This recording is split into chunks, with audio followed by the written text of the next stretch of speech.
Hello guys, ഈ വീഡിയോയിൽ ഞാൻ നിങ്ങളോട് ഷെയർ ചെയ്യാൻ പോകുന്നത് എൻ്റെ ഫാർമസിസ്റ്റ് ആയിട്ടുള്ള ദുബൈയിലെ ജേർണിയെ കുറിച്ചാണ് കേട്ടോ. പല കുട്ടികളും എനിക്ക് മെസ്സേജ് അയച്ച് ചോദിക്കാറുണ്ട്, ചേച്ചി എങ്ങനെയാണ് ദുബൈയിൽ ഫാർമസിസ്റ്റ് ആയിട്ട്, അതായത് ഫ്രഷേഴ്സ് ആയിട്ടൊക്കെ ജോലിക്ക് കയറാൻ പറ്റുക? കാരണം അവർക്ക് അറിയാവുന്നവർക്ക് സീനിയേഴ്സിന് ക്ലാസ്മേറ്റ്സിനൊക്കെ മെസ്സേജ് അയച്ച് ചോദിച്ചിട്ട് ഇവിടെ വർക്ക് ചെയ്യുന്നവർ പോലും പ്രോപ്പർ ആയിട്ട് ഒരു റെസ്പോൺസും കൊടുക്കാറില്ല എന്നൊക്കെ. അങ്ങനെയൊക്കെ കേൾക്കുമ്പോൾ I feel so bad.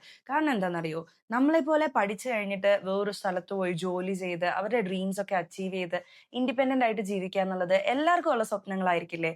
So നമുക്കൊരു ജോലി ഒന്നും തയ്യാറാക്കി കൊടുക്കാൻ പറ്റിയില്ലെങ്കിലും നമ്മുടെ എക്സ്പീരിയൻസ് അവരുമായിട്ട് ഷെയർ ചെയ്ത് കഴിഞ്ഞാൽ they will feel so confident. അതുകൊണ്ട് തന്നെ എന്നെ കൊണ്ട് പറ്റുന്ന രീതിയിലുള്ള ഹെൽപ്പ് ഒക്കെ ഞാൻ ചെയ്തു കൊടുക്കാറുണ്ട് കേട്ടോ. Like how to attend an interview, experienced ആണെങ്കിലും അല്ലെങ്കിലുള്ള ടൈപ്പ് ഓഫ് ക്വസ്റ്റ്യൻസ്, എന്തൊക്കെയാണ് ജോലിയിൽ ശ്രദ്ധിക്കേണ്ടത്, എങ്ങനെയൊക്കെയാണ് നമ്മുടെ ഗ്രൂമിംഗ് സ്റ്റാൻഡേർഡ്സ് നമ്മൾ മെയിൻറ്റെയിൻ ചെയ്യണം, അങ്ങനെ പലതും കേട്ടോ.